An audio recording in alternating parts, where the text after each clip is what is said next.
To the Point. I'm your host, Eric Mitchell. It is Friday, and it is May 8th. Nothing fancy to call May 8th. I know we started the week off with May the 4th be with you, and May 5th, which was Cinco de Mayo, or as my son told me, it was Revenge of the 5th. Star Wars is always going on in our house, but it's been a great week.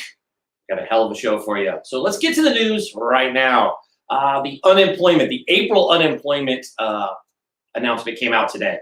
And the April unemployment rate rose to a record 14.7%, and payrolls dropped by an unprecedented, oh my goodness, this number is gigantic, 20.5 million as the coronavirus pandemic hit the economy. April's jobless rates eclipsed the previous record rate of 10.8% for data tracking back to, get this, 1948.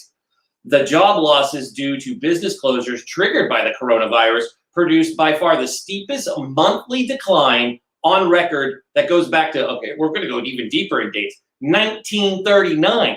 That's even way back before my executive producer was born.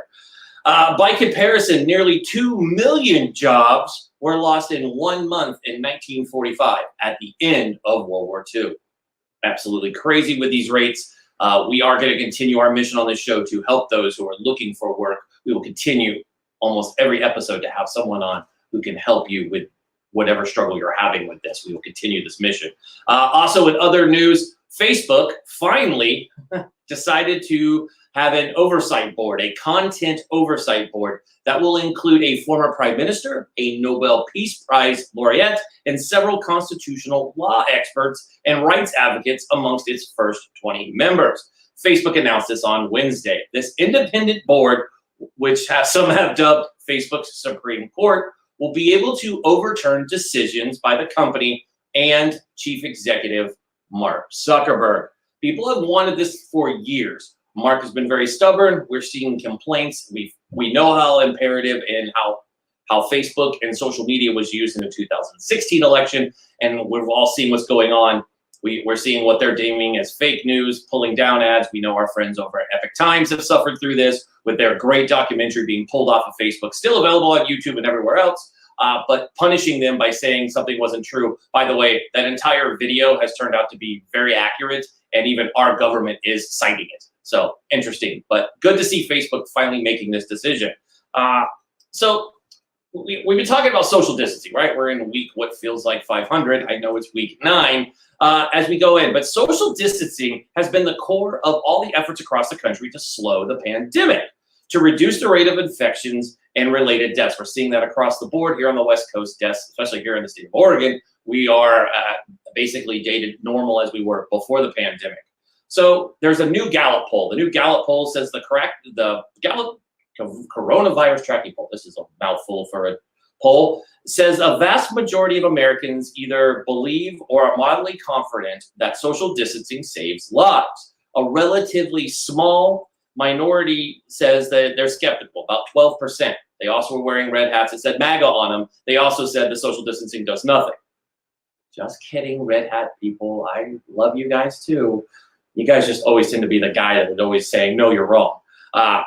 And so, the bottom line on this is why most Americans are very confident that social distancing saves lives. Nearly 1/3 are saying that they are confident that we'll be able to get back to normal. So it's interesting where people get that social distancing does save lives. And I know it creates this argument where we need to open things up. And I know our hairstylists and restaurants and salons, they all want to open up and get people back and forth. We've just had this woman in Dallas that was freed after having to go to the Dallas Supreme Court to get her release from jail because she decided to start taking customers. This is going to continue until our government steps up and has a decent conversation with us and tells us what constitutional rights we have and don't have.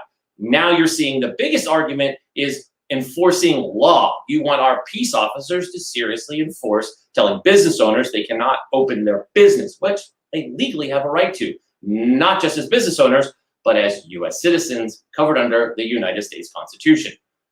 It's an interesting road we're going down now, folks. And other news, and it's kind of led the way, I'm sure you've all seen the viral video out of Brunswick, Georgia, where a jogger was viciously attacked and murdered by 2 men. Those 2 men have been arrested. They are father and son. Gregory McMichael, 64, and his son Travis McMichael, 34, were taken into custody Thursday evening. According to the Georgia law enforcement agencies, these arrests came after the video, which was taped on February 23rd, showed them encounter Mr. Aubrey as Mr. Ahmaud Aubrey as he was out for a jog. Their story to police was he looked like a robber. I don't know if you've seen the video. It's very graphic in nature. We will not show it on our program. If you feel like watching it, I can tell you definitely he looked like a jogger. He was dressed in running shoes, jogging pants, and a minimal shirt. All of us know when we run, we don't wear a lot when we're running. Trust me, you're not going to go commit heinous crimes in the middle of a neighborhood when you're running down the street. Maybe the rednecks should probably stay back in their truck and realize they're in 2020. So I'm going to welcome our co-host to the show on that news. We're going to talk about the news a little bit, but welcome our Friday co-host, Miss Pavilna Osta. Hi, Eric. How are you doing? I'm good. How are you doing today? I'm great. Thank you. Thank you so much for having me. Wow, we'd love to have you as our co-host today. So did you, the beginning of the news, 14.7% unemployment. Can you believe that? Honestly, I can what can you believe anymore? Like, this is just so crazy. The coronavirus is insane. I believe it because so many businesses are struggling so much and so many people have lost their jobs, and we are just like getting closer and closer to the Great Depression numbers. And all of my friends are unemployed. So I definitely see it, and I see how it's affecting a lot of people, and it's very scary. And I just want everything to go back to normal. So you and I, we have a couple years difference between the two of us. So it's kind of a cool perspective that we both have here.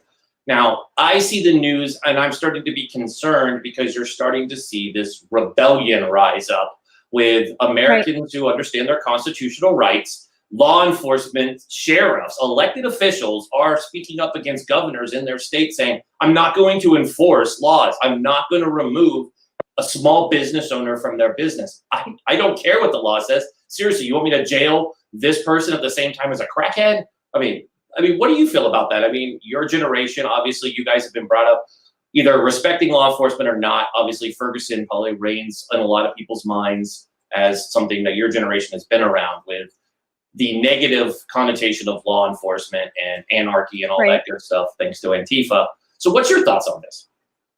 Yeah, it's very interesting for sure. So millennials and Gen Zs, I am a Gen Z, they do not really like law enforcement. I think the overall kind of view on them is kind of like, oh my gosh, don't call the popo. Like, it's not very good. I have always really appreciated law enforcement. I'm thankful that the NYPD is always around my neighborhood, making sure everything is safe. And I've always been pro law enforcement and everything, but I think the general view on it is pretty bad. So, things that are happening still in 2020 it's just amazing to me. Yeah, it's funny you said don't call the popo. That's hilarious. But I mean, it's true. But a mad shout out to the folks at NYPD and in the NYFD. I mean, especially during the pandemic, they have just done an amazing job on a limited workforce. They're all getting sick or overworked. But I mean, it is an interesting place we were in. And then we jump to the bottom, right? We're talking about unemployment. Now we go down and we talk about this viral case from back in February that really hit our eyes just this week. Right. I mean, it's 2020.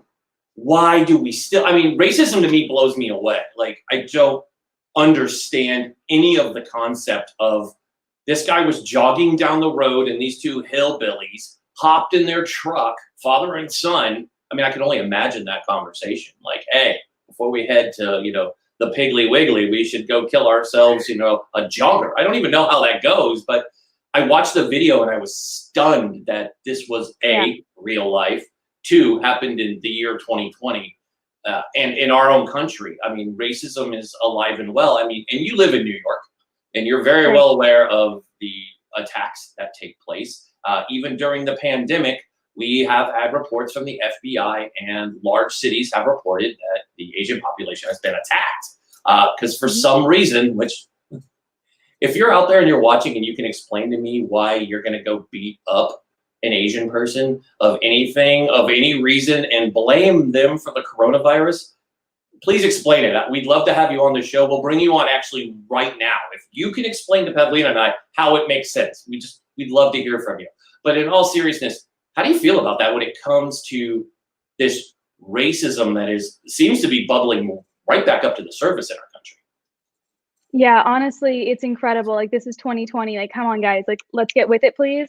8 years ago, Trayvon Martin in 2012 was killed over a bag of Skittles. Like, it's outrageous. Eric Gardner. Like, I talked with when I had my radio show a couple of years ago. I interviewed Trayvon Martin's parents, so I heard from him. I interviewed his lawyer, Benjamin Crump, who has also talked about this current case. It's just amazing that we still. These things still happen, and it's interesting, like what you said. I want to know what went through their heads. I want to know what they were thinking to where they thought they could just like shoot this guy, and he was robbing. It's just like, just because you were in a white neighborhood doesn't mean that you should be subjected to getting shot at. Like that's just, it's outrageous. But we've also seen an increase in hate crime in the Trump administration, just in general. But it's really amazing to me that we are still going through this. However, I do think, it's a slow time coming. It's just, equality took a long time for women, and we're still fighting for it. It takes a long time, and it takes a lot of generations to really change the mindset of a country. Like, that takes a long time, and I still think we're really working to get to that point, to get to that point where we're not struggling with inequality, where we're not struggling with anti-Semitism or racism or anything like that. And it's just one of those things that when you see it, it needs to be addressed immediately. And like, you have to, tell the people that are being racist or they're being anti-Semitic, like, they need to know right away what's going on and what they're doing. And there needs to be a punishment for that. You can't just like let it go. I'm over here like taking notes and saying amen, sister, because you hit the nail on the head when it comes to this. It's great that our last guest of the day, we're going to cover this because there's a lot going on. The 2020 election is huge for us, and racism and everything. You're right. This current administration, racism has bubbled up to the surface. And I don't know really causes it, and I'm not saying it's one side or the other, because you can look to the left and see our friends Antifa, and they're far from the patron saints of well-behaved.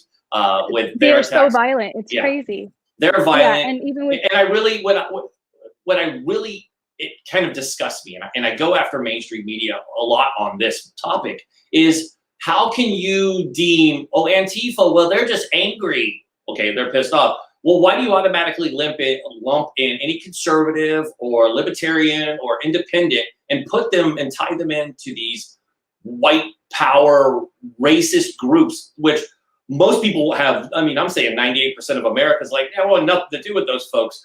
I don't understand why the media says you either have to be one or the other, or tie them in and give them political affiliation. I don't believe that I have seen anybody elected or run out of either one of those groups like hang out and sit in our Congress. So it's an interesting topic. But before we jump to our first guest, we're going to tease what we have coming up here. At the about 3 guests, or around 2:40 p.m. Eastern time, or 11:40 Eastern Pacific time if you're playing time zone game, we're going to have Vela join us. And we will be talking about the news that came out today. As we both know, Tara Reid, no, not Tara Reid from American Pie, the other Tara Reid, the congressional staffer, who has come forward, has brought forward her accusations again on Joe Biden, and said that he should not run for president now. What was before we bring Mo on later on, what was your feedback on that? Could you just believe she's like, hey, you should just not be president? Okay. Absolutely. So I definitely think, so this whole thing is just, it's crazy. But really quick, I don't know if that necessarily is the reason that he shouldn't be running for president, because it's just kind of like, how do we sort of deal with this situation? But I do think it's more of like, the thing that I actually thought was interesting about that case was, why is everyone believing Joe Biden and not believing her? Whereas like in the whole Me Too movement, it was like, you have to believe the woman no matter what. So I think that's kind of where, and like, that was like the whole Democratic stance. So I think that's the part of the story that really got me like, wait, what? You know what I mean? Because for me, it's just sort of like, you guys were all, no matter what happened, no matter what anyone said, you have to believe the woman. No, like, it could destroy someone's life and it didn't matter. Like, you had to believe them. But in this case, it seems reversed. So I was like a little confused when it came to that on this story. It's very, we'll jump into this later on, folks. So if you have comments or questions for Mo, send them in. two of us will make sure you're taken care of. But how about we get to the point?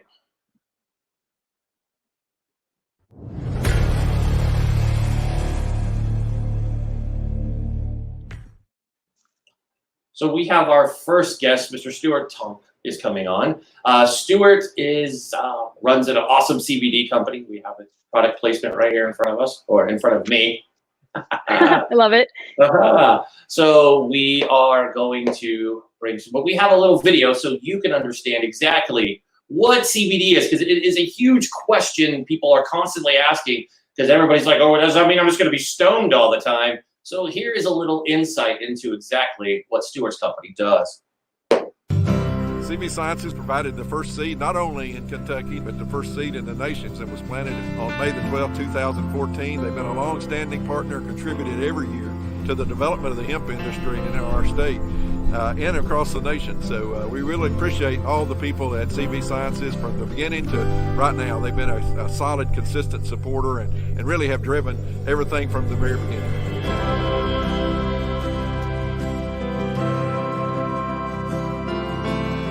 I wanted to grow something that I knew that would be good for the soil and good for the environment. Hemp can be used in a variety of ways. Fiber, you could make your whole house out of hemp fiber, CBD oil. So I wanted to be a part of something that could help other people.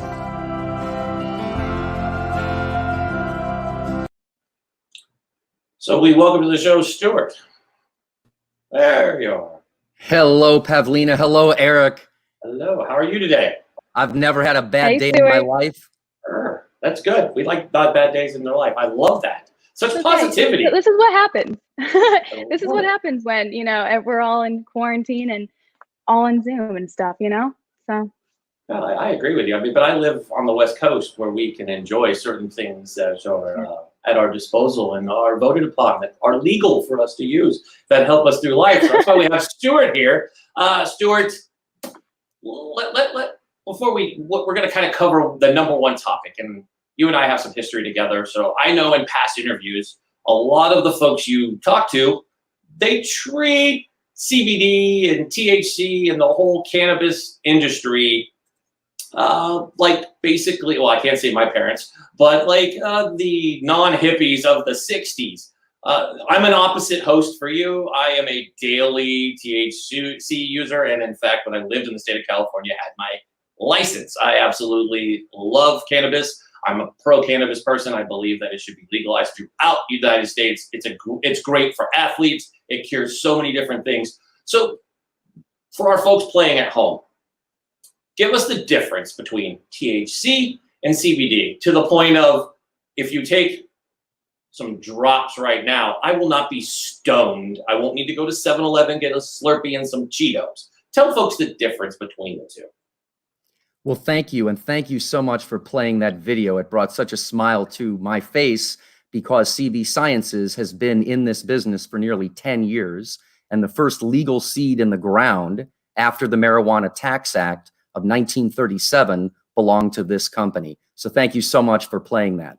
The simplest answer, the clearest answer between the difference between THC and CBD is this: THC by itself may cause psychosis, and CBD may treat it.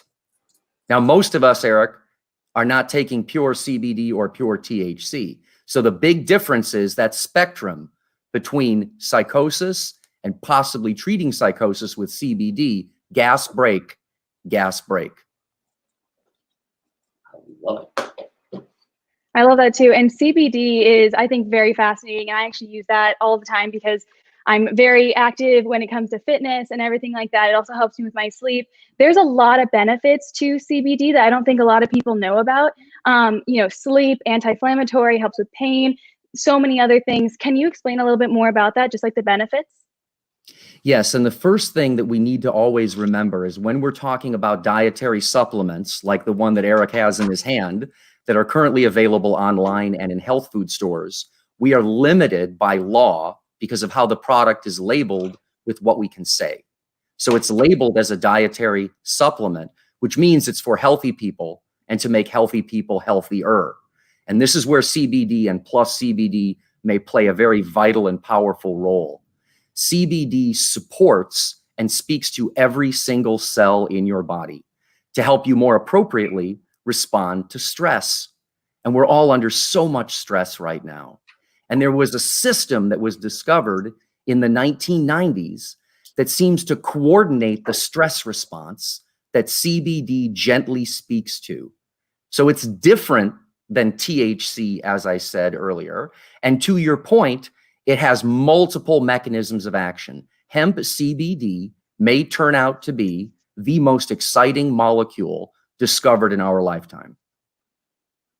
So here's my question for you, Stuart, and I get this one a lot, especially coming from the West Coast and talking to people on the East Coast. And I know you're West Coast based too, so our culture is very, like, the whole THC CBD world is very common to us. I mean, it's available at all the dispensaries, and it's really good strength. I have folks that ask about these people who are selling from non-legal states this CBD type product. So is there a huge counterfeit, or, I mean, I don't know what you want to call, like, fake products out there that are being acted? Yeah, knockoff. There we go. There's the word I had knockoff earlier. Pavel, I wouldn't call it a knockoff because we all know cannabis works. Hemp works. This has been used for thousands of years as a natural alternative. In fact, even over 100 years ago, people used hemp extracts instead of morphine because of the constipation. So what we're really dealing with is the end of prohibition. The Farm Bill passed in 2018, liberating hemp from the Controlled Substance Act. That doesn't mean CBD is completely lawful. In the federal government's eyes, it's still a Schedule I controlled substance. And that's why taking that product in your hand and rigorously testing it, first on animals, and then demonstrating that it's safe in humans is part of what the FDA will require moving forward. So that's why science-minded companies like CV Sciences stand to do well, because let's face it, you could grow the stuff at home and it works. The question is, what is the consistency? What is the quality? And the FDA cares a lot about that. Something that I've always seen as kind of like a controversy is overdosing on THC, CBD even. Is that possible? Because I personally don't think it is. Everyone that I have talked to and that uses those kind of products say that you can't overdose on it, but I still see things, and like there's kind of like this mindset around it that you can overdose on weed. Well, I think if you dive very deeply into some of the genetic testing, say for example with 23andMe, they have found individual SNPs, these differences between people that can metabolize or not metabolize these cannabinoid compounds. Very much like some people can tolerate caffeine and other people cannot. In fact, our very first case report that we published, and it's on pubmed.gov, and it's a case report of a young man in Colorado who was using a lot of THC, and it was making him really anxious. It was causing, sort of pre-psychosis. And Scott Shannon, MD, got him on our plus CBD and balanced him out. So if you go back to the ethnobotanists, they say historically this plant had a little bit of a balance between these cannabinoids. And I think it can just be as simple as not understanding the compound enough. It's still new. Or early on, you haven't adapted or developed the tolerance. The plant ally can become the plant master. So I agree with you in general that the product does appear to be safe.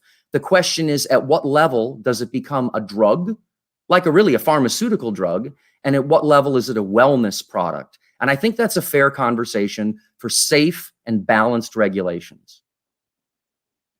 I love that you went with that, Stuart. That was my question, right? At what point does CBD hit that pharmaceutical side where they get their dirty mitts on it, right? Like they've done. Well, they already have it. Technically, let's be clear. GW Pharmaceuticals, they took CBD through the drug approval process, and they own the IP for CBD for the treatment of rare forms of epilepsy. So that's part of the debate as to what is appropriate to be used as food. How about just personal freedom? Getting back to your point, growing it yourself because you can and you know how. So we really have three different swim lanes. We have the pharmacy CBD, the dispensary CBD, and the health food store CBD. And as the regulations come in, everyone has to stay in their own swim lanes. Yeah, so I think it's really interesting. Go ahead, you got Sorry. it. So I think there's like a whole stigma, and we kind of talked about this around the whole industry. But there's a lot of shows, on Netflix now, like Cooking on High, that are really interesting, and it's kind of ending that stigma. But how do you think we can kind of further end the stigma that kind of surrounds this? Well, it's my own personal bias, but I think it's the combination of nature and science. Let's face it, there's magic here with this plant, and we're all curious about sort of the healing properties of nature, but we have to expose that magic to rigorous logic and testing. And so I think as we have formal safety studies, we now have randomized controlled trials that are getting started. We even conducted a randomized controlled trial using that same gold oil Eric is holding. And we found out that 1 gold soft gel a day, just 1 gold soft gel, people ate less, slept better and longer, and felt better for $1.50 per day. So of course, that's 65 healthy people. We need hundreds. We need to prove it. My answer to your question is, I believe it's the elucidation of the science, separating fact from fiction, and embracing the fact that this plant is here to stay, and CBD may be the most important discovery of our lifetime, both as a wonder drug and as a way to stay healthy and strong. So let me ask you this. When it comes to this industry, which is making a lot of money, I've seen some of the numbers since the pandemic started coming from cannabis growers and everybody. And obviously, cannabis growers can get into this industry very easy because they're already growing the plant for THC value and edibles and all the other wonderful sides that we have on the THC side of the house. This is a very lucrative industry. So where do we get concerned with, I keep hearing it and I don't understand it, the black market side of the house, right? Where people are bringing in these black market, which I don't understand why you would even need to bring it into here, because it's readily available, especially on the West Coast. I mean, I could throw a rock and hit a dispensary here. I think it's still just the end of prohibition. I think it'll just sort of like bootleg alcohol. It just didn't make any sense. And then recently, it's made a big comeback with home brewed alcohol and then wine and now whiskey or all kinds of things. And so I think when people really realize that there is a freedom element here, there's an empowerment, there's a knowledge base, and an access conversation. And if you want to sell your product in the farmer's market, there are different laws and requirements than a health food store, and even more rigorous standards as a drug. I mean, we don't want to shut this thing down by saying big bad pharma. I worked for Nordic Naturals when omega-3 became validated, when fish oil went from grandma's cod liver oil to big time medicine. The same thing is happening with hemp. So we want researchers, we want drug companies pursuing these indications. We just want people at home to realize you can't make the same claims.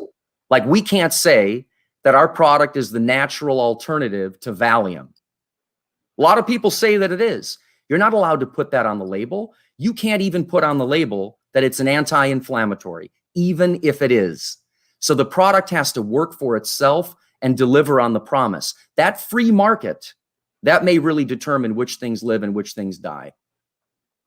Perfect. Well, I want to thank you for coming on the show today. This has been very insightful. I love it because this is the second time we've talked about this topic this week. On Tuesday, we had Chef Comenza on from Hell's Kitchen, and we were talking about cooking with cannabis because I was watching that show that Pavilna was talking about on Netflix, and I was amazed. Ricky Lake was on it from our old talk show days.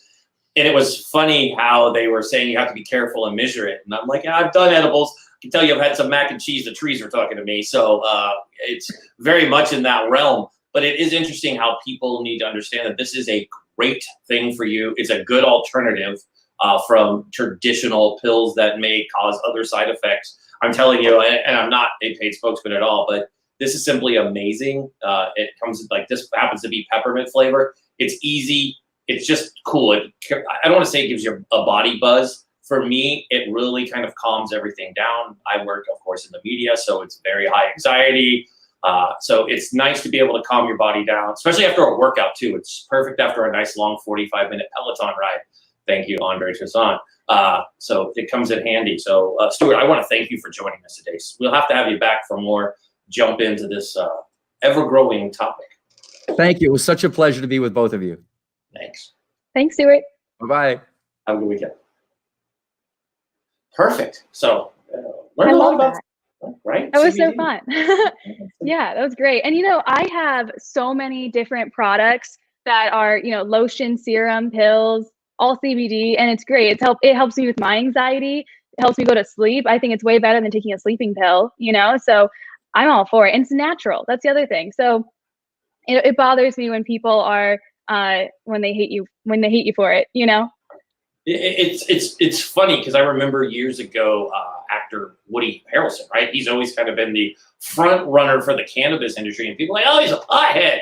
And then now it's legal everywhere, so that's not so common to insult somebody by calling somebody that. And then you just ask people to just ask simple questions about what's going on in this industry, and they really don't know. They're going off of, well, I watched this video where they say that I mean, you asked that overdose question, what I love. I was like, I don't think it's possible. I mean, you can get to the point where you're stuck to your couch and your feet are like, we're good for a few hours. But that's why they invented Netflix. Exactly. The thing I love about this is alcoholics are usually like raging alcoholics. Whenever you see like a total stoner, they are not violent. Like they are going to be locked on their couch with some Cheetos, watching Netflix. They're super chill and nothing's going to be happening. It's just like a better vibe in general, I think. But yeah, I think the problem around it, and that's why I also asked about the stigma thing, is people just aren't educated about it. And they're like, oh my gosh, it's drugs. Like you're doing cocaine or something. It's just like, okay, back up. That's not what this is, So I think the more people are educated on, especially CBD, I think the more they'll be open to it. Yeah, I totally agree with you. And I love this topic because it's one of those things that every person I've talked to, these are people who are recovering from chemotherapy, with cancer, from my fellow veterans who are using this to treat their PTSD.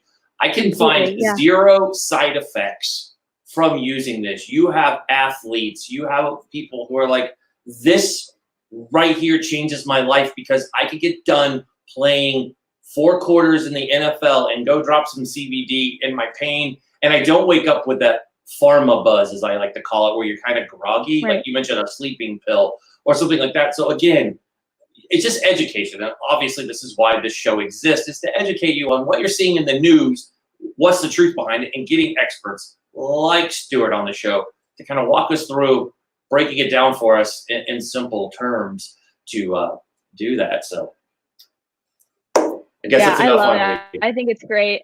We're educating the people. That's all that matters. Right now, people are like, they just keep talking about pot.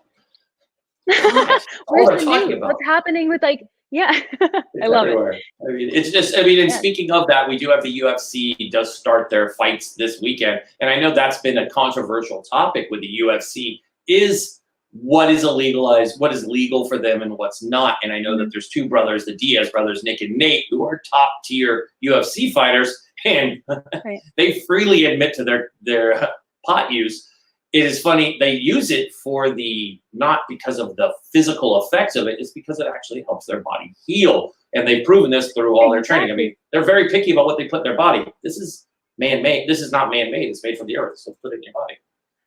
Exactly. And I think if you got athletes endorsing it, like they are the ones that they watch everything they're eating, they watch everything they're drinking. They're very they care about their bodies a lot. And those are the people that really know what they're putting in their body, and they've done the research too. So I always like getting it backed up by them. Yeah. So let's get ready, because we're going to be welcoming our next guest to the show. I see he's in the green room getting ready. A lot of things going on with the 2020 election, and part of our mission here at To The Point is to bring an unbiased opinion to what's going on in the election. And we have 2 candidates.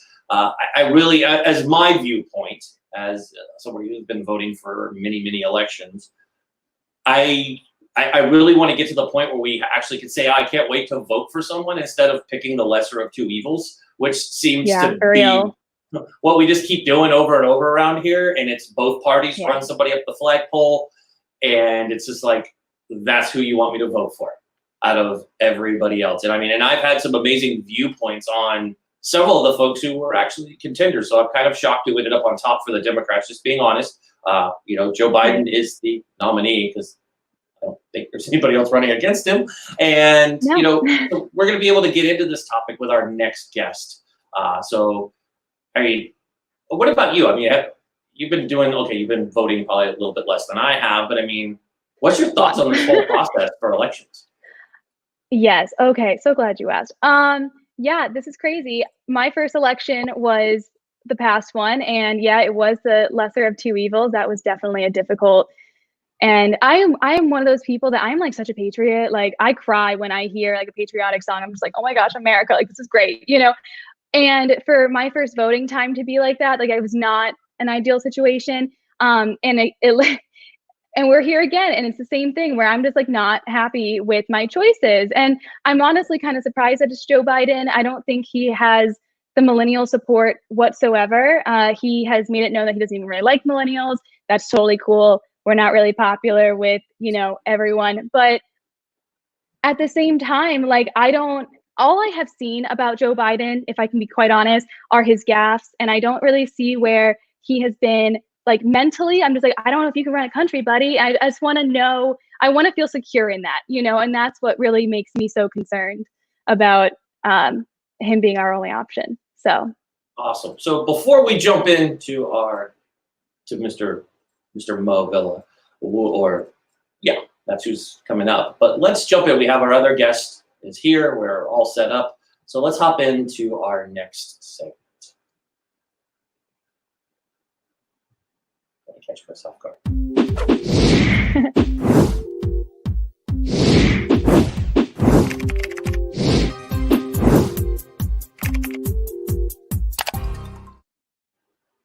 So we're going to welcome our guest, Mr. Jake Hammock, veteran, professor, and CEO. Welcome to the show, Mr. Jake.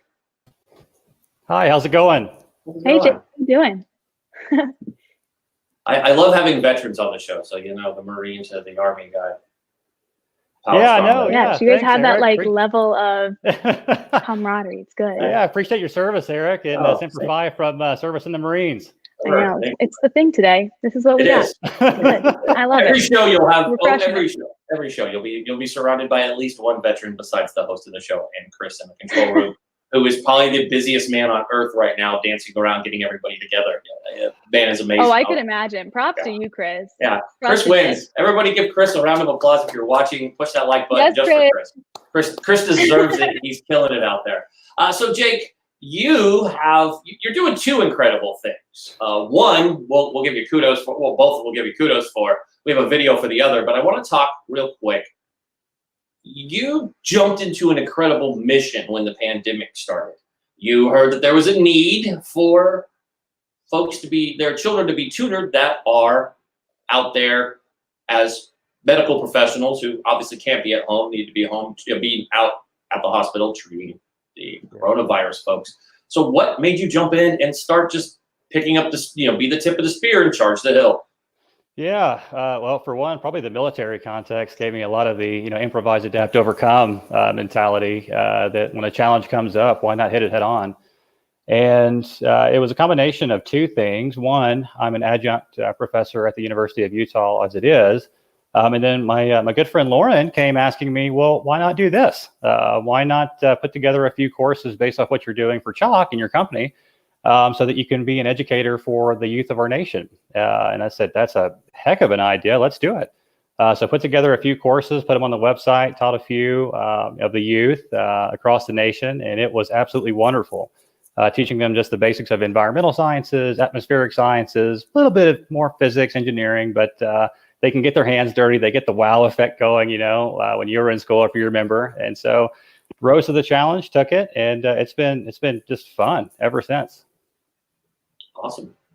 So now we'll jump into, I love that you did that, man. It's so good to see, again, a veteran leading the way, which I absolutely will always love, which is just kick ass. You just pick it up. And I love that you talk about adapt and overcome. A lot of our guests, especially yesterday, we had the resilient Kirsty Enos on, Lisa Bodenberg, who always talks about the Marine mindset. And of course, who could not love Rudy Reyes, who basically just left me walking out of here and wanted to paint the house and go save orphans.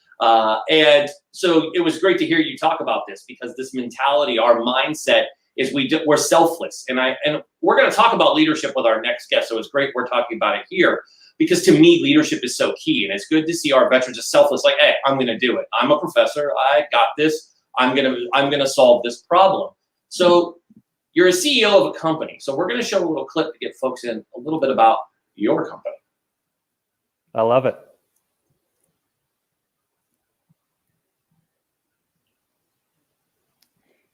We'll make uncomfortable faces till the That's fine. I'll wait. Imagine a world where your food is grown organically and locally, no matter the weather. Where we have enough water to supply the world without drying our lakes and rivers. At Chalk, we are creating the world's first water and power cogeneration system. Our system creates water and electricity while simultaneously dehumidifying and controlling the temperature of greenhouses. The result? Well, you can imagine the result.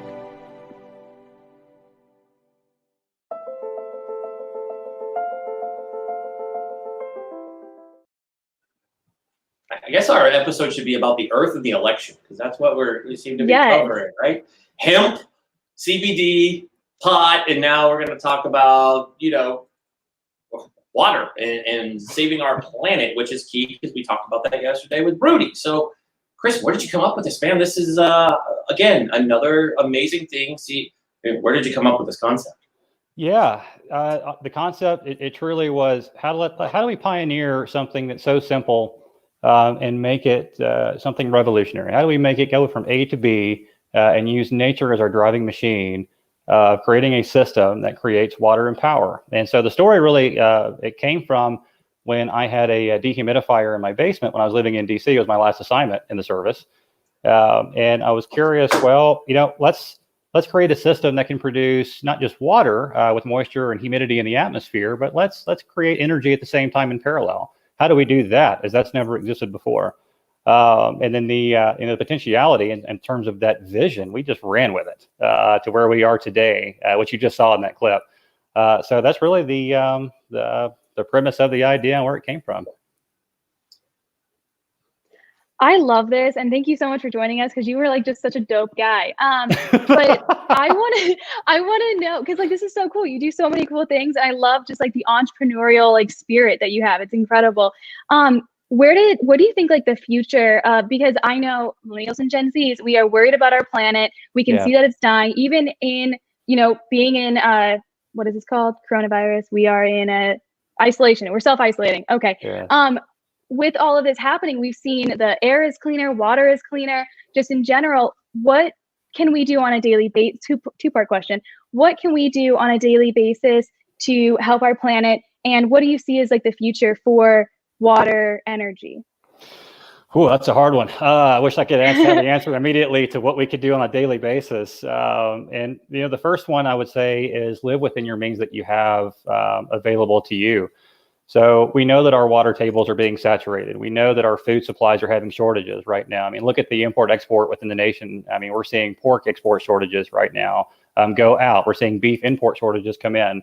And so how can we live within our means while we're in the pandemic and under our isolation? But also, how can we look to pioneer? How can we look to take what, I guess to answer your second part of the question is, how can we look to take what we use on an everyday basis, and the term I want to use is optimize, but how do we take that in such a way that we live within our means so that we're not straining the environment?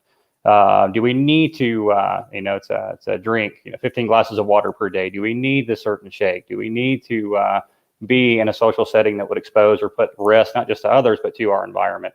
And so I know we're seeing a lot of that geographically right now in terms of the environment. And I know that we can already see the ramifications of, the earth isn't shaking as much in terms of less vehicles, less traffic, less even foot traffic across a lot of our tectonic plates that aren't being disturbed too much at the moment. So there's a myriad of different factors we can use to contribute right now of how can we give back? How can we at least do our part? How can we, provide recycling means? How can we recycle glass, plastic, cardboard, etc.?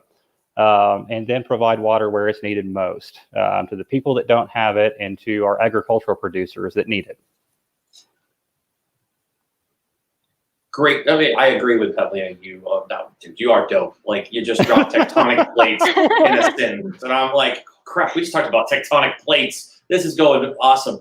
So what we're going to need to do, I'd love to have you back on, Jake, and go long on this topic with you, just deep dive, because I think it's so important that we understand what we can be doing, because we're leaving this earth behind, right? We all have generations of children and we want to leave it in a better place. And you're right, it has been great to see the environment basically heal, seeing the canals in Venice clear with dolphins in them, right? Dolphins.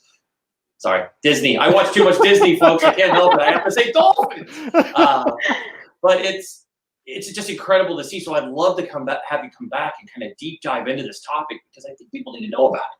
So before you go, can you just plug away, let people know how they can find out more information, and then we're going to get you back on ASAP. Would love that. Yeah, absolutely. Thanks so much, by the way.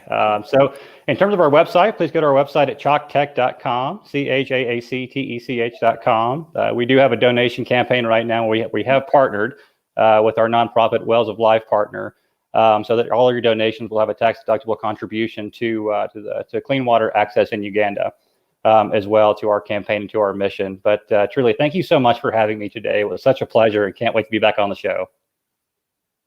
Thanks, my friend. Semper Fi. We'll see you real soon. Take care. So we're going to move to our next guest. Excited to welcome our next guest. Incredible. I know. Can't wait. I love it. That guy was awesome.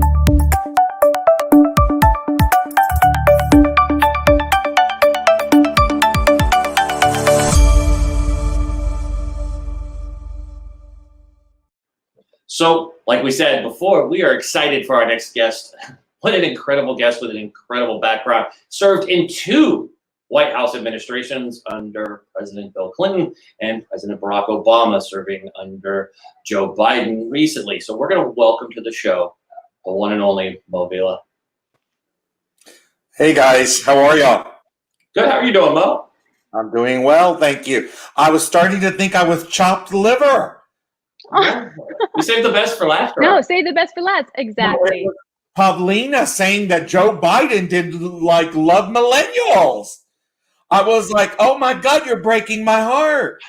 Oh, I'm so sorry, Mo. Am I wrong? I'm on here to tell you how wrong you are about that, okay? Okay, girl, tell me. Yes. Tell But me. I defer to you to ask me questions. That's not fair for me to take over your Okay, that's show. fine. No, but we're gonna lead off. We'll go to that one second. So I have a question for Yes. you, because it kind of throws the whole world for a loop. I'm just One of messing with you, Pavilna. I don't want you to get mad at me. I know, Mo. We're good. Be careful with those millennials. They know how to use social. Oh, I know. That's why I'm apologizing, Eric. I'm not stupid. All of a sudden, hashtag Mo hates millennials. Oh, it's everywhere. I will get it trending. Okay. It's going trending right now. Yeah, I promise. You don't have to. So I got to ask you 2 questions, Mo. Recently, you were on an interview on XM Radio, and you said the question was really ridiculous that you were asked, so I'm not going to bother rehashing that. But you said that the number, it was ridiculous. Go look it up, and you'll be like, I understand why Eric didn't ask it. But you said a certain number of interviews you had done at this time. What number are you on right now? 268. Damn. Okay. In 5 months. So you're not busy at all. You know what? Here's what I've concluded. First of all, my mama's 87. She still sits on my shoulder and says, don't you dare think that's about you. It's because I have a good publicist. Let's be clear. That helps. It definitely helps. So Mo, let me ask you this. You served in 2 administrations. So here's my question. How does a man from Texas, and we'll add to that, a gay man from Texas, serve as a senior official for 2 White House and become one of the leading White House insiders? Still to this moment, you are filled with knowledge and insight. How did you get to this point? Wow. Thanks for asking that. First of all, let me, all joking aside, because humor is frankly one of the most important traits I believe we all should possess. And honestly, humor is part of it, as you saw me open right away with laughter, because I believe laughter is what bonds all humans. You can hate somebody, but when you laugh with them at that millisecond, you actually like each other. So humor has always been a part. But on a more serious note, honestly, for the first so many years of my life, growing up on a ranch in South Texas, Catholic, Latino, gay, not being able to be who I was made to be, not gay, and not having the privilege of being my authentic self because society wouldn't allow me to back in that time period. And so honestly, a lot of it has to do with ultimately recognizing that each of us as human beings are a gift to the universe, and our uniqueness as individuals is what makes us so amazingly special. Every single person has a story, and every single person is amazingly special. And when you come to realize that and you own that, then frankly, you know, serving twice in the White House for me is nothing more than an honor and a privilege that the universe bestowed on me. But it doesn't matter about me, Eric and Pavilna. It really is about the fact that whatever we get to achieve, whatever the universe gives us on this journey, we need to use our positions and our platforms to make the world a better place. And how do you use these blessings that we receive on this journey called life? So to me, it was about a privilege, and it was an honor. I'm eternally grateful for the incredible chances I've been given. I love your humility and your mindset, and it's incredible. But congratulations on all of your success as well, because it's been incredible. I want to go back for a hot second. So on Joe Biden and everything, all I have seen with him are some of his gaffes, and just like the gaffes that make me a little bit concerned about his ability to run this country. Sure. What can you say on that? And like, because you're in this, all of these guys. Like, what would you say on that? Well, a few things, and thanks for giving me the chance to address that. First and foremost, okay, I say this again from a really humble, privileged place, and that is, I know Joe Biden. Obviously, he is a very dear friend of mine. The Biden family are very special to me, and because I feel that I get that chance to know him up close and personal, I can tell you that I can attest to his tremendous mental acuity. The second thing I would tell you on this topic of gaffes is I make them every day myself. And I'm 20 years younger than Joe. And I know folks that are 22 that make just as many gaffes. So to me, it's not about what gaffes he makes. That is not a reflection on a person's mental acuity or mental preparedness. It's also a reflection, in my opinion, of our humanity. You can run the country and make a mistake now and there and mix up some words. I don't want to waste time on your incredible podcast, because to talk about Donald Trump, and if you're worried about Joe's gaffes now and then, but the thought that we are trying to talk about that when we have a president who tweets hateful, divisive, spewing all kinds of horrible things. So to me, I'm like, it's a non-issue. I will attest to you, Pavilna. I give you my word that Joe Biden is extremely strong in his mental acuity. He is overwhelmingly prepared to lead this country. The one huge piece that I can't wait to watch again is I just hope that when he's president, I know one thing will happen, and that is the rest of the world will like us again. They will respect us again. They won't be laughing at us. I do TV in Germany, Indonesia, Australia, the UK. I've done them all in the last 5 months. And every interview, it is brought to my attention that people around the world are so baffled by the fact that we are now represented by a leader who is dividing, who is bullying. So I just don't understand any concern right now about Joe Biden because he's so amazingly prepared to lead this country. So I totally understand that. And, actually, I travel all over, just for fun. I like to travel a lot, and I make a lot of friends in different parts of the world. Yeah. And they've said the exact same thing to me. And it's so hurtful because I love America, and it kills me that they just make fun of it. It really makes me sad, to be honest with you. Like on these interviews lately, I've had to watch it because I don't have a poker face, as you can tell real quickly.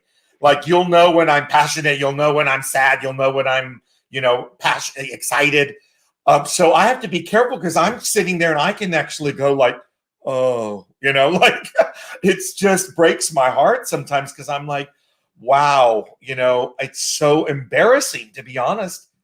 live on Australian television on Sunday. I actually apologized to the Australian people because I was like, I want to remind you, we are a people of compassion. Right now, that's what's missing, to be honest with you, is that we've lost over 78,000 people. That was somebody's mom, dad, brother, sister, grandfather, co-worker, co-parishioner, colleague, friend. So well, let me ask you a question. So I 1,000% agree with you when it comes to the president and his immature tweeting like a 13-year-old strung out on Mountain Dew after playing Call of Duty for 36 hours. I don't think anybody could do that. And still, I agree with you again as a veteran, his utter disrespect for an 8-year held POW and honorable senator are unexcusable. And also skipping out of Vietnam and calling one of the greatest generals of our time, General James Mattis, said that he could be a better general. Come on, we don't give special spoons out, and you actually have to get dirty when you serve. So that's not going to happen there. But it's funny how we have this double-sided standard, right? And obviously Joe is in the news with Tara Reid, not the actress, not the American Pie and famous Sharknado actress, but this staffer. And we have President Trump obviously has his career of womenizing and everything that he's done, and is far from a patron saint. Why? And this is kind of a devil's advocate question for you, because I think in 2020 we need to see a candidate that steps up to be a leader.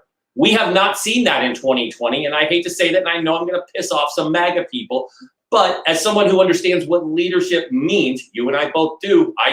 You served in an administration, so you definitely get it. Why is leadership so not important? And we're just amazed by these old scandals, right? The Me Too movement with this Tara Reid, where they're all out and she's 100% correct and Joe can't defend himself, yet this never was brought forward when he was vice president. And Trump gets to go bully everybody, and like the media only spins it in his way. How does Joe come back from this, right? We hear his mental health. They make a big deal about this. But this woman, Tara Reid, am I right or wrong? She's represented by an attorney that the Trump administration pays for. I don't know about that, Eric. I don't know who pays for her attorney.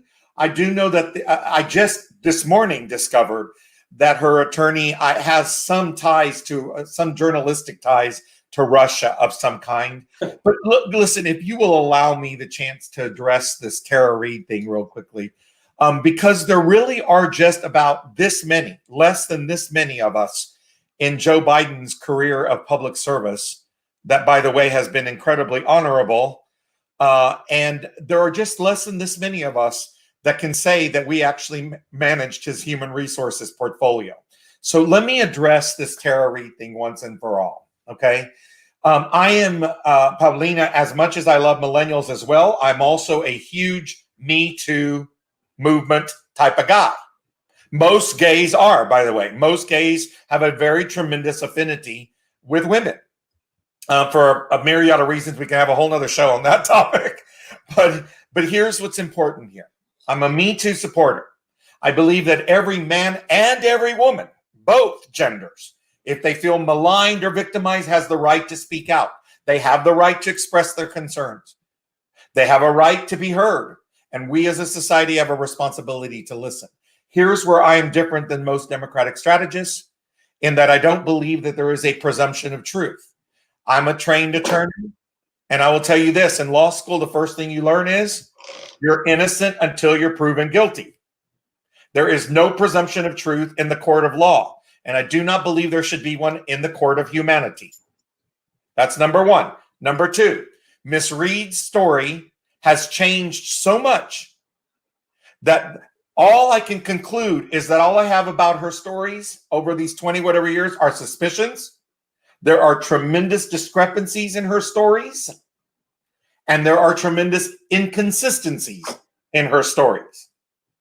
And number three, for 16 months, the first 16 months of Joe Biden's vice presidency, I was his director of management and administration, and I oversaw human resources. I never one iota of a second saw any behavior pattern, no inclination. I never heard as much as a whisper or a rumor or innuendo, and absolutely no one came to my office, and it would have come to my desk had anything like that been occurring. Nada, zero, zilch. Combining those three things, I am absolutely, unequivocally confident that Miss Reed has falsely accused the vice president. Period. Awesome. So Mo, let me ask you this, and I'm looking into our feed right now. We've got a couple, of course, anytime you talk about election time, you always will get two sides of the house. And Pavilna and I talked about this when you stepped into the green room, and it's something that in my 44 years of being on this earth, I'll say this.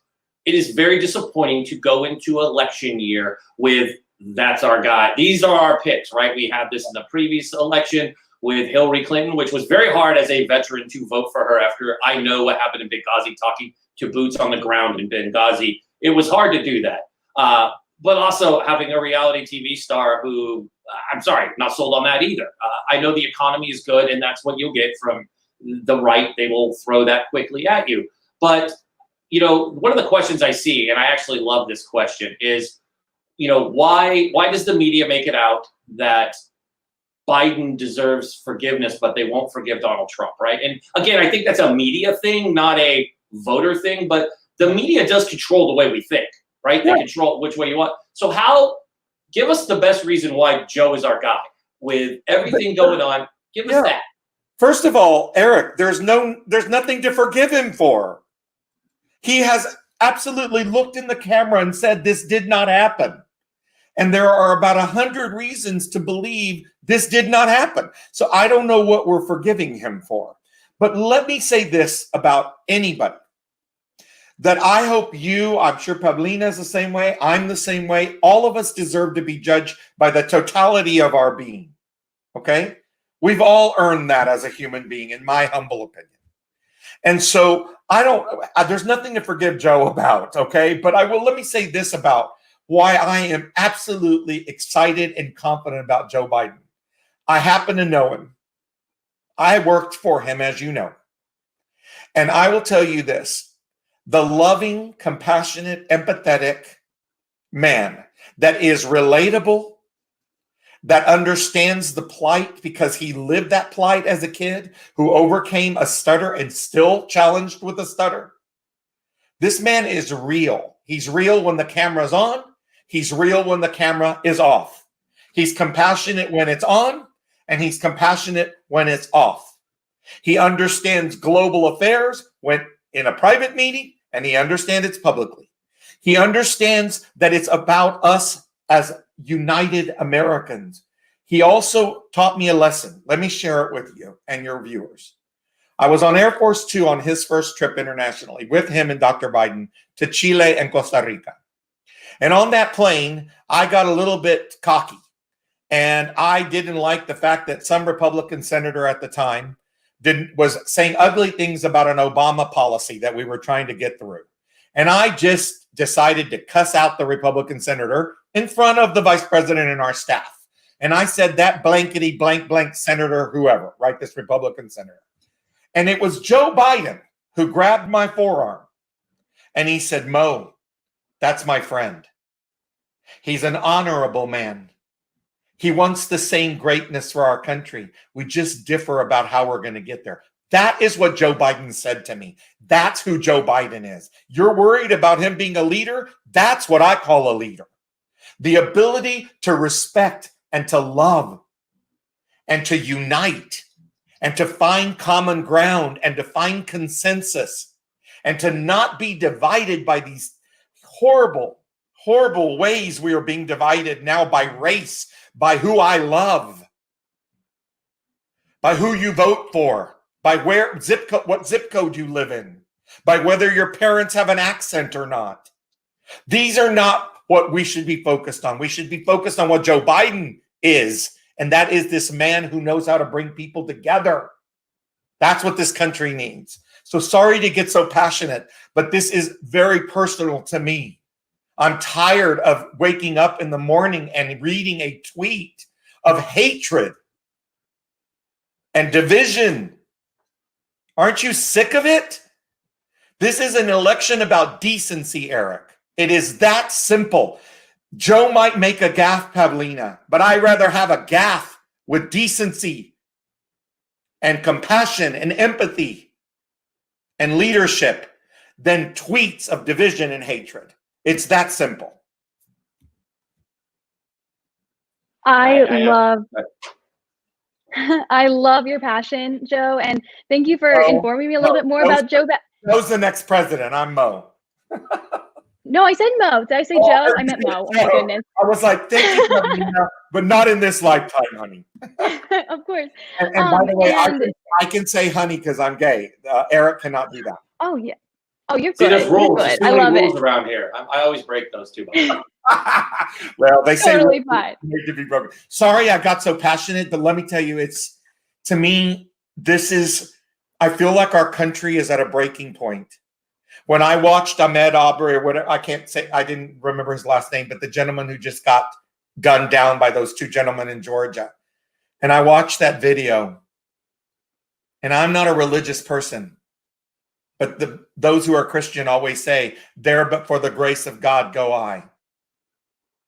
And I just thought to myself, that could be you, Pavilna, as a young woman. Could have been me as a gay man or a Latino, right? Could have been Eric. Could have been any one of us. All rooted in some semblance of hatred. Because maybe he looked or acted or said or whatever, something different. And this, to me, is percolating in our nation. And it is simmering. And it scares the living hell out of me right now. I totally get it. I totally see it. And I live in New York. I see this kind of stuff all the time. Let's stop worrying about the gaps and start worrying about saving humanity, saving our planet, which I was proud to see the millennial environmentalists yesterday endorse Joe Biden. Oh, yes, I saw that. Right. I was curious, though. I want to know, who are your thoughts on his running mate, though? Because that's just as important. You know, that I want to know what's going on with that. I have breaking news. Ooh. It's going to be a woman. Okay. We already knew that. Yes, we know that part. Yeah. You know what? Here's my answer to that. And I get asked a few times a day. I'm not. I don't speculate on who specifically it might be. What I do focus is on two things. One, that it is going to be a woman, and it's about damn time that we'll have a woman president or vice president. And I am deeply proud of that, because let me tell you something. As a Latino, the woman plays a very huge role in our family system. Okay, it's like an outsized role in the Latino culture. Our moms, our grandmothers, our sisters, some folks' girlfriends, not mine, but right, plays this incredible role. And so to me, women deserve a place at every table in every form of equality possible. So I'm so proud that Joe Biden is going to do that. Number one. Number two, I'm very focused on this. My God, are we lucky? We have a bench that goes on for days of fierce, brilliant women, from California and Kamala to Amy in Minnesota to Catherine Cortez Masto, Nevada, to Gretchen Whitmer, Michigan, to Elizabeth Warren in Massachusetts, to Michelle Obama in Washington, D.C. You never know, right? And on and on and on. It is amazing. So if anybody knows what is needed as characteristics and traits in a vice president, it's Joe Biden. What do you think? And so I just trust he's going to make an incredible decision. I have a few friends on the selection committee. I know that Cynthia Hogan, my dear colleague and friend, is going to be a very, very strong vocal voice on that selection committee. I'm so excited. And I'm going to be with you when we jump up and down, because it's going to be a fierce woman, and I can't wait. I can't wait. So, Mo, I have a question for you before we wrap. Yeah. And I just noticed it when you were listing the amazing women that have been elected. You did leave off Tulsi Gabbard, who has been attacked by Hillary Clinton relentlessly. Mind you, Tulsi is a decorated veteran and probably more, I would say leans more independent. She's been on Hannity's show a number of times, but I really love her. And I also noticed we haven't talked about Mayor Pete, who I'm a huge fan of. I love both of those. Probably you'll lean on me because the veteran in me. But to me, out of everyone we've talked about, and personally, to me, we don't have two candidates that fit what I like. I want somebody, if we're going to send our men and women, our brave men and women off to protect our country, right now we have neither person I think understands the commitment because they haven't served. We're our presidents, and I'll give Obama an exception to this because he actually entered the military. I know some people will attack him for not saluting with a Starbucks cup in his hand, but that was old news, and that happens time and time again. Remember, you could go see everybody else with their fishy salutes. Nobody does it right unless you are, unfortunately, one of our late presidents, like President Bush, who actually served his country. So my question to you is this. Is there a reason why you left off Tulsi, who I think was a fabulous candidate, shut down and quieted by these loudmouths who have no idea what foreign policy truly is? And kind of respond to me why Tulsi is Tulsi even a consideration? Because to me, she's the backbone. The ones that I'm hearing being rumored, I'm sorry, Kamala Harris, I don't need to have my 12th grade biology teacher who's going to tell me I missed the question but doesn't give me the answer why. That doesn't excite me. So I love that. I admire all of them, right? Including Tulsi. But my God, I'm tired of being lectured to. So I really appreciate that comment. I think they all need to lecture a little less, maybe, and listen a little more. But maybe that goes for me too. I don't know. But look, I don't dislike Tulsi Gabbard. Let me start by saying this. I'm the son of an Army veteran who fought for our nation in the Korean War. I've lost my father 2 years ago, and I thank you. I hate to say it anymore because one time I did a veterans roundtable and I was like a keynote speaker with an amazing group of veterans down in Florida. And one of the things that came out behind the closed doors when it was a heart-to-heart discussion was that they feel it's so patronizing for us to say to you guys, thank you for your service, right? But when it comes from the heart, I keep saying it because I'm like, I'd rather take the risk than not say anything at all. So thank you, seriously. I had the privilege of managing some of our military folks in the White House this last time as the director of management for Joe Biden. And they are my brothers and sisters to this minute. And so I'm very proud of that. And I was proud of their service. Look, I think that I personally admire Tulsi Gabbard for her service to our country. I admire her for service to the people of Hawaii. I don't find Tulsi Gabbard, putting aside my admiration for her as a veteran, I just don't find her a uniter. She's a little bit too much of a divider rather than a uniter. And as you can hear from my passion, I'm all about love and bringing people together, right? I think you might have seen me on Liquid Lunch the other day. That tends to be a little more of a conservative show. I do I'm on Fox and Friends tomorrow morning at 6:20 a.m. if you want to watch live. I've done Fox Business many times. I do Newsmax all the time. So the reason I do all those shows is because my theory is I think we have more in common than we do different. And when we are different, we should be celebrating those. But I'm not sure Tulsi's 100% in that kind of unifying spirit. So that's my concern with Tulsi. Is she on the list? I have no idea. Okay. I hope she is. She should be considered. And so that's my thing on Tulsi. All I can say to end this time together is, yes, you're right. These are two candidates, neither who have served. But I will point something out to you, Eric and Pavilna. I would argue that I've never seen in the 8 years of the Obama-Biden administration, I've never seen a first lady and a second lady in Jill Biden and Michelle Obama do more with military families than those two ladies did for 8 years. Nobody can deny that. They want to argue with me and debate me on it. I will kick their ass because it is a fact. It's a fact. And to end this, let me tell you how much I love and admire George H.W. Bush.